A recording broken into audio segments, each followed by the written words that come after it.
जिज्ञासु मित्रों, बहुत बहुत अभिनंदन है आपका दिव्य सृजन में। और आज आध्यात्मिक विषय पर हम चर्चा करने के लिए आगे बढ़ रहे हैं, विवेक चूड़ामणि से संबंधित। आदिगुरु शंकराचार्य बहुत सारी बातें, एक योगी जो योग के मार्ग पर चलना चाहता है, जो आत्म अनुसंधान के मार्ग पर चलना चाहता है, उसे समझाने में लगे हुए हैं। और सबसे पहला तो उन्होंने यही बताया कि प्रयत्न, आत्म प्रयत्न का महत्व क्या है। यहीं से उनकी चर्चा शुरू होती है। अगर आप विवेक चूड़ामणि के पीछे के व्याख्यान अगर ध्यान से सुने, और जहां से ये शुरू हुई थी उसके प्रारंभ में जिन बातों की चर्चा हुई है, उनमें आत्म प्रयत्न का महत्व बताया गया है। तो वो सारे विषयों पर चिंतन कर रहे हैं और बता रहे हैं, जिससे कि आत्म प्रयत्न करने वाला एक योगी, एक साधक अपने लक्ष्य को प्राप्त कर ले, कैवल्य पद को प्राप्त कर ले। इसीलिए आज की जो हमारी चर्चा का विषय है, कैवल्य मुक्ति किसे मिलेगी, कैवल्य पद किसे मिलेगी, कैवल्य मुक्ति की प्राप्ति किसको होगी। इसी विषय पर आज हम चर्चा करने जा रहे हैं। और शुरुआत से देखें तो आप इसी विषय पर चर्चा है, सारी बातें इस कैवल्य पद, कैवल्य मुक्ति का लक्ष्य कर कर ही बताई गई हैं। तो चर्चा हो रहा है कि कैवल्य मुक्ति मिलेगी किसे, कौन इसका अधिकारी बनेगा, किसको ये पद मिलना चाहिए या मिलेगा। तो चलिए देखते हैं क्या कहते हैं। जीवतो यस्य कैवल्यम विदेहे सच केवलः यत किंचित पश्यतो भेदम भयम ब्रुते यजुः श्रुति। जिसने जीते हुए ही कैवल्य पद प्राप्त कर लिया, जीते हुए जीवन के रहते, उसी की देहपात के अनंतर कैवल्य मुक्ति होती है। कई लोग कहते हैं ना कि भाई, जिसकी जीते जी मुक्ति ना हुई, मरने के बाद क्या होगी। कहने का मतलब सीधी सी बात है। तो जीते जी जिसने कैवल्य पद को प्राप्त कर लिया, उसी की देहपात के अनंतर कैवल्य मुक्ति होती है। वही देहपात कर कर देह त्यागने के बाद भी उसी की कैवल्य मुक्ति संभव है, जिसने जीते जी कैवल्य पद को प्राप्त किया है। ठीक, क्योंकि जो थोड़ा सा भी भेद देखता है, जो थोड़ा सा भी भेद देखता है, ऊंचे नीचे देखता है, अलग थलग देखता है, पृथकता देखता है, उसके लिए यजुर्वेद की श्रुति भय बताती है कि अभी कैवल्य पद ना मिलने वाला उसको। ठीक है, क्योंकि उसमें अभी भेद बुद्धि बनी हुई है, भेद देख रहा है वो। ठीक, यदा कदा वापि विपश्यदेश ब्रह्मण्यन्ते अप्यणु मात्र भेदम पश्यत्यत पश्यत्यथा मुष्य भयम तदैव यद्वीक्षितम भिन्नतया प्रमादात। जब कभी यह विद्वान साधक अनंत ब्रह्म में अणुमात्र भी भेद दृष्टि करता है, अगर अनंत ब्रह्म में अणुमात्र भी भेद दृष्टि करता है, तभी इसको भय की प्राप्ति हो जाती है, क्योंकि स्वरूप के प्रमाद से ही अखंड आत्मा में भेद की प्रतीति हुई है।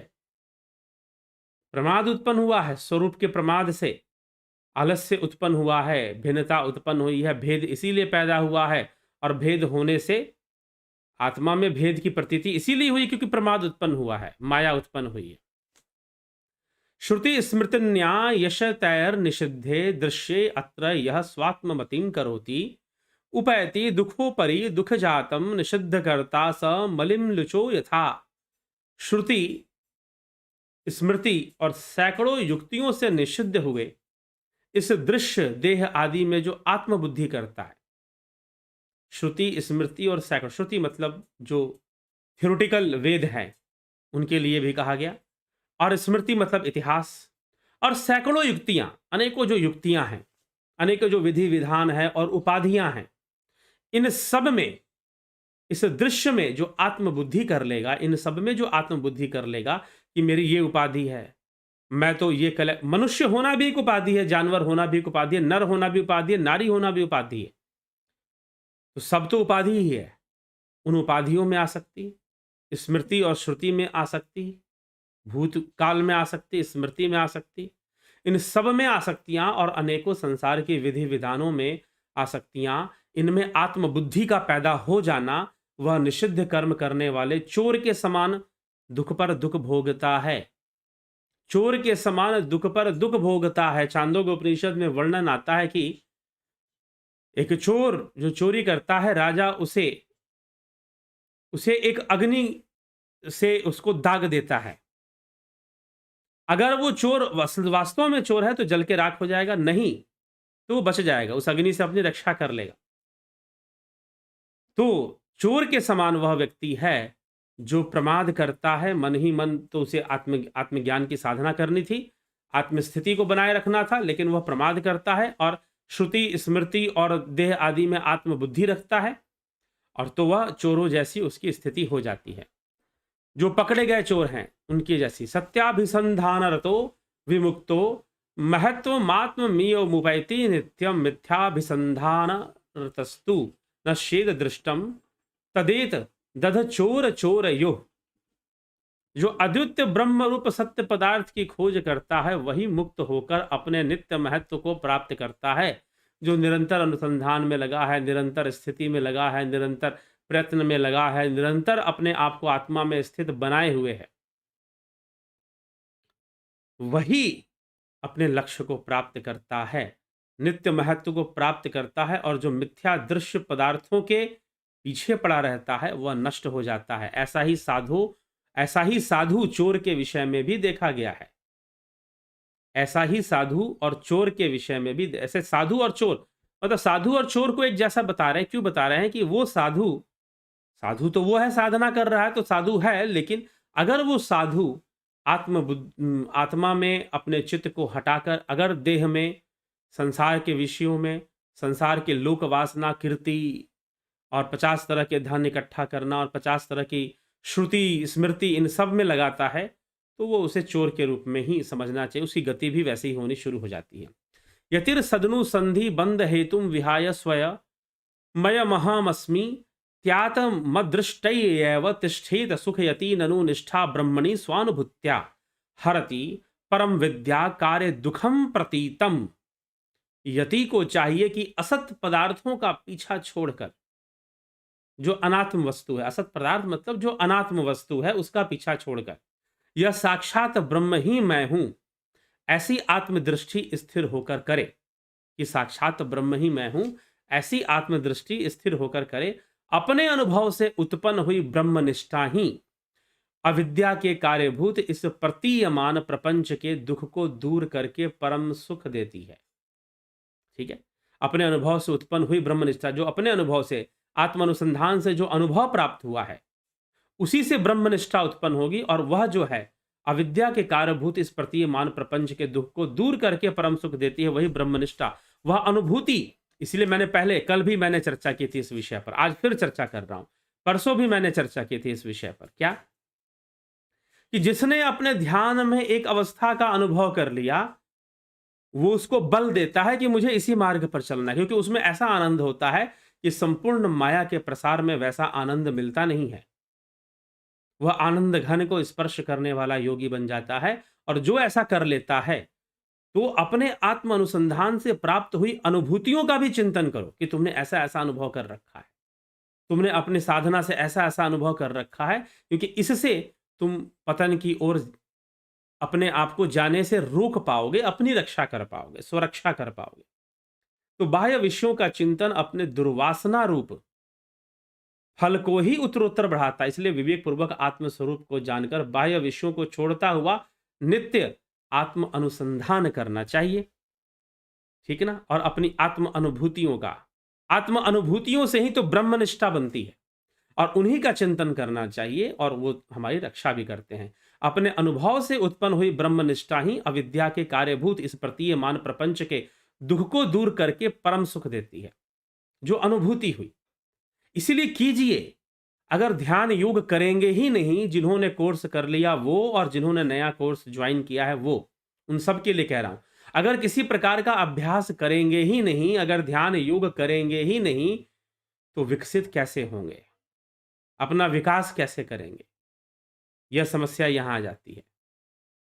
तो यह साक्षात ब्रह्म ही मैं हूं, ऐसी आत्मदृष्टि में स्थिर होकर रहें, और अपने अनुभव से उत्पन्न हुई ब्रह्मनिष्ठा ही अविद्या के कार्यभूत प्रतीयमान प्रपंच के दुख को दूर करेगी। अगर आपका पतन हो गया देखिए, अब यहां पर आदि गुरु शंकराचार्य बहुत रहस्यमयी बात कह रहे हैं। अगर मान लो कि तुम्हारा पतन हो भी रहा है, प्रमाद हो भी रहा है, तो तुम्हें क्या स्मरण करना चाहिए? अपनी अनुभूतियों का स्मरण करना चाहिए, क्योंकि उसी से ब्रह्मनिष्ठा बनती है। तुमने साधना करते हुए, योग करते हुए बहुत सारी अनुभूतियां की हैं। उनका स्मरण करके तुम उनके योग्य हो, ऐसा मानकर तुम उनकी साधना फिर से करो, उनका अनुसंधान फिर से करो। तुम फिर से दिव्य अनुभूतियों में लीन हो जाओगे, और एक ऐसी अनुभूति जहां पर ऐसा लगता है जैसे कि हम हमारा संपूर्ण अस्तित्व शून्य में समा रहा है, डिसॉल्व हो रहा है। वो आपको आनंद से भर देगा, अद्भुत आनंद, अद्भुत एहसास से भर देगा। अगर ऐसी अनुभूति आपको होती है, तो फिर अगर आप तो वो अनुभूतियां हमारे अंदर ब्रह्मनिष्ठा पैदा करती हैं और हमें पतन से वो रोकती हैं।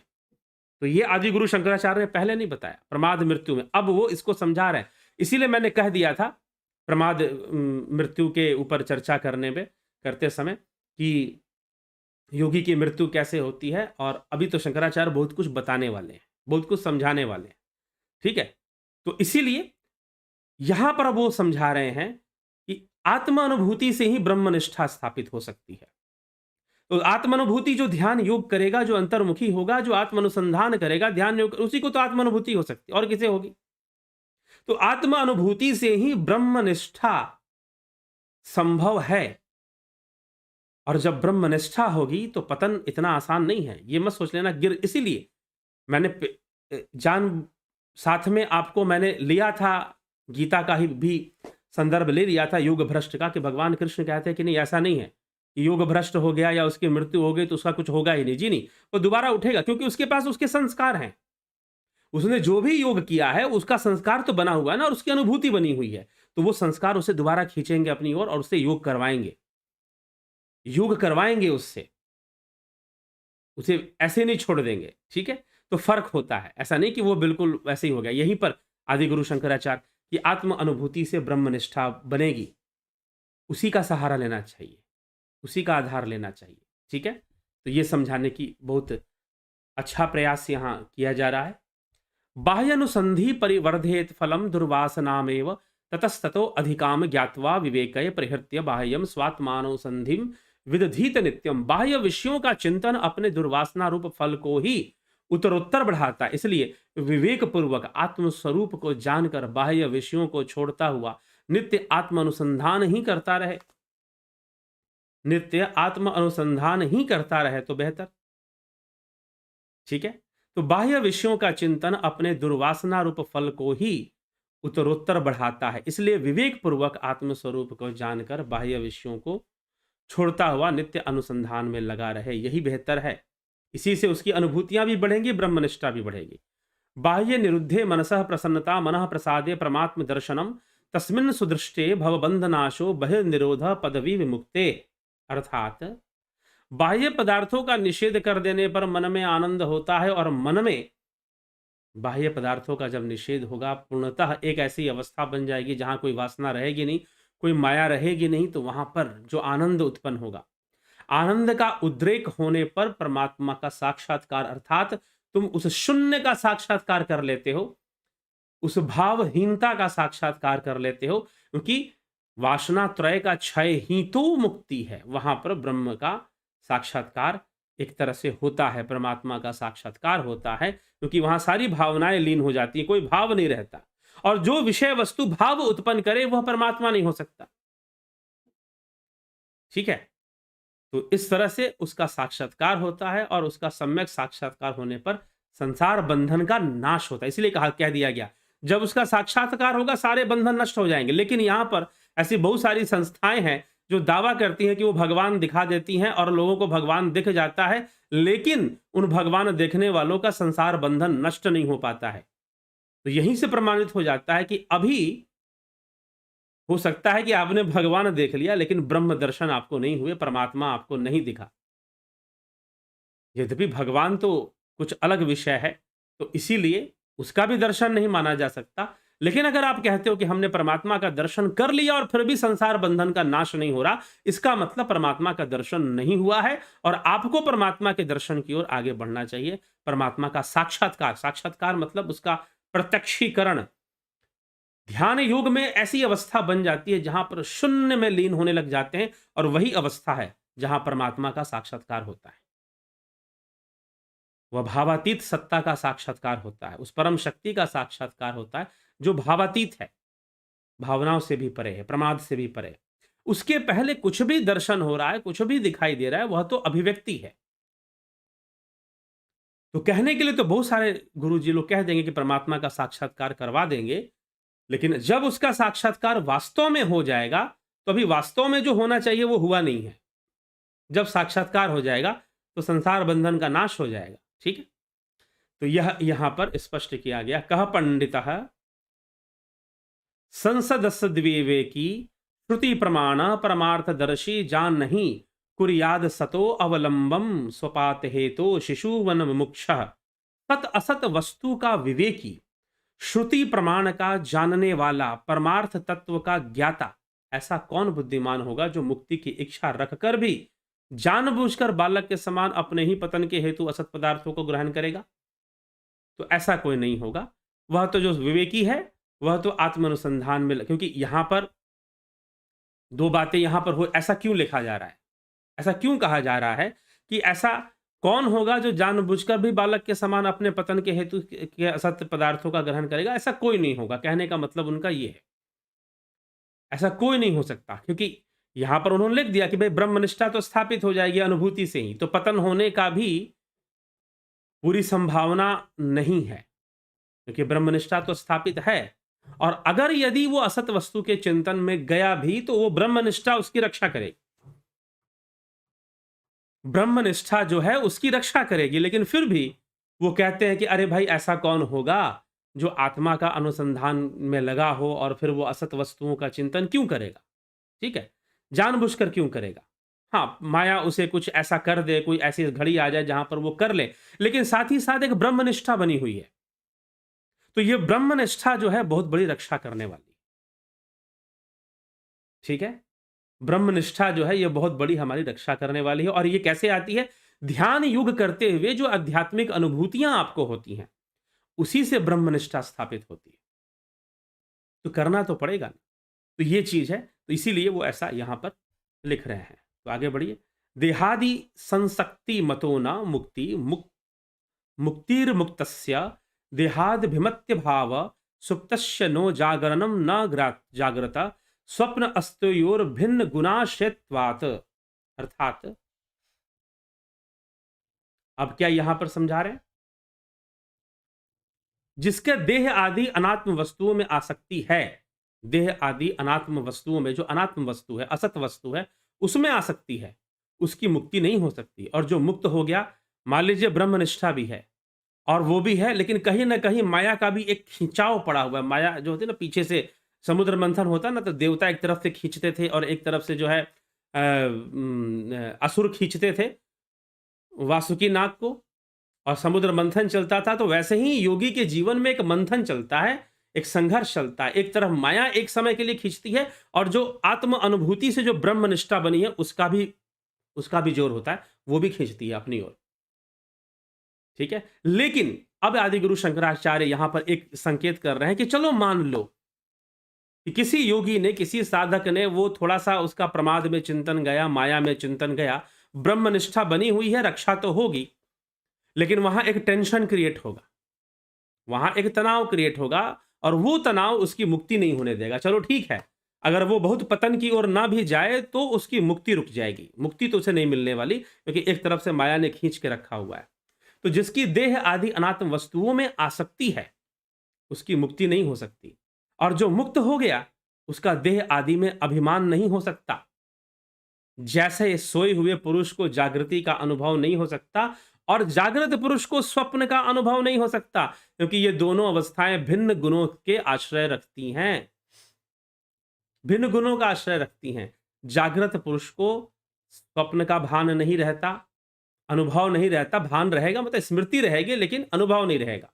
वैसे ही स्वप्न अवस्था में जागृत अवस्था का अनुभव नहीं रहता। ठीक है, तो दोनों में से कोई एक की ही अवस्था बनेगी, सत्ता बनेगी, या तो माया के वश रहोगे या फिर ब्रह्म स्थित होकर कैवल्य की प्राप्ति कर लोगे। ठीक है?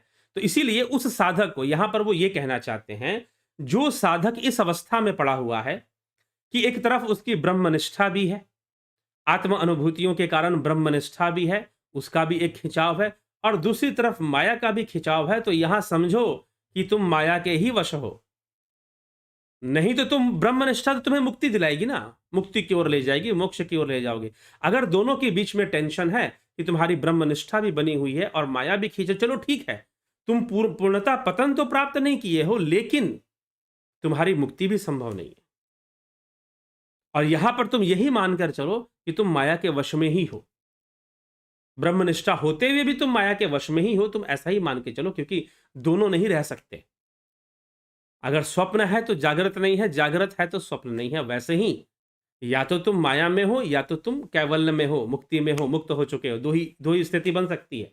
तो अपने आप को तुम इस अवस्था में भी माया के वशीभूत ही मानो, कुछ ऐसा यहाँ पर उपदेश देने का प्रयास किया गया। तो बहुत सुंदर चर्चा है, बहुत सुंदर और गूढ़ चर्चा है यह, अध्यात्म की गूढ़ चर्चा, साधक के मन की हर अवस्था पर, उसके संघर्ष पर और उसके उत्थान और पतन पर, हर विषय को सूक्ष्मता से आदि गुरु शंकराचार्य ने यहाँ प्रस्तुत करने का प्रयास किया है। और श्रीमद् भगवद गीता तो बिल्कुल साधारण मनुष्य के लिए वो प्रयास करती है बताने और समझाने का। तो चलिए जिज्ञासुओं, इसी के साथ हम यहाँ पर विराम देंगे आज की इस चर्चा को। कल फिर आपसे मिलेंगे 9 बजे लाइव चर्चा में। अभी आप देख रहे हैं कुछ दिनों से अपलोड प्रीमियर वीडियोस ही आपको मिल रहे हैं, लाइव चर्चा जिसमें आप कमेंट करते थे और मैं उसका उत्तर देता था, वो नहीं हो पा रहा है और कुछ दिनों तक नहीं हो पाएगा। कुछ ऐसी असुविधाएं हैं जिस कारण से अभी नहीं हो पाएगा। तो कुछ दिनों बाद, ऐसा नहीं कभी नहीं होगा, लाइव चर्चा जल्द ही शुरू होगी, लेकिन संभवतः कुछ दिनों तक, संभवतः 1 हफ्ते तक ऐसा सब चलता ही रहे। इसी प्रकार से वीडियोस आपको मिलेंगी और फिर लाइव चर्चा पूरी तरह से शुरू हो जाएगी। यह भी लाइव के समान है, प्रीमियर वीडियो भी, क्योंकि आप इसमें भी लाइव कमेंट कर सकते हैं। तो जरूर आप लाइव कमेंट करिए, उन कमेंट्स पर भी विचार किया जाएगा और उन पर भी भविष्य में वीडियोस आपको मिलेंगी। तो बहुत बहुत आभार आप सभी का। इसी के साथ विराम देंगे। और ध्यान योग का कोर्स जो लोग अटेंड करना चाहते हैं, 29 दिसंबर से वाले ध्यान योग के कोर्स, अभी भी 1 दिन का समय है, आप कर सकते हैं। और फिर नेचुरोपैथी कोर्स की ज्वाइनिंग भी शुरू होगी, उसके ऊपर भी एक व्याख्यान आपको हम देंगे कि नेचुरोपैथी क्या चीज़ होती है, इसका क्या महत्व होता है, उसको भी समझने का प्रयास हम करेंगे और समझकर उसका लाभ उठाएंगे साधकों के लिए, योगियों के लिए, और जो स्वस्थ जीवन जीना चाहते हैं। और आज के समय में इतनी अंग्रेजी दवाइयाँ, इतनी सारी बीमारियाँ और इतना कुछ जो चल रहा है, उसमें समझिए कि प्राकृतिक चिकित्सा, योग की क्रियाएं, आयुर्वेद की बहुत सारी क्रियाएं जिसमें जो कि प्राकृतिक चिकित्सा में सम्मिलित की जाती हैं, वह वरदान के समय है। उन छोटी मोटी टेक्निक्स को अगर हम सीख लेते हैं, जान लेते हैं, समझ लेते हैं, वैज्ञानिक ढंग से सीख लेते हैं, जान लेते हैं, समझ लेते हैं, तो निश्चय ही हमें बहुत लाभ मिलेगा और हम अपनी रक्षा, अपने शरीर की रक्षा, मन की रक्षा, क्योंकि शरीर की रक्षा तो अनिवार्य है बेसिक लेवल पर, ध्यान योग भी करना है तो एक शरीर के अच्छे स्थिति में रहना भी जरूरी है। ठीक है, तो जिज्ञासु जरूर उस पर भी ध्यान दें और ध्यान देकर आप इसका भी लाभ उठाएं। प्राकृतिक चिकित्सा के ऊपर जो कोर्स आने वाला है, जो वीडियोस मिलने वाली हैं, उसका भी आप लाभ उठाइए और अपना कल्याण करें और समाज को भी आप जो दे सकते हैं जरूर देने का प्रयास करें। तो इसी के साथ विराम दूंगा। बहुत बहुत आभार आप सभी का।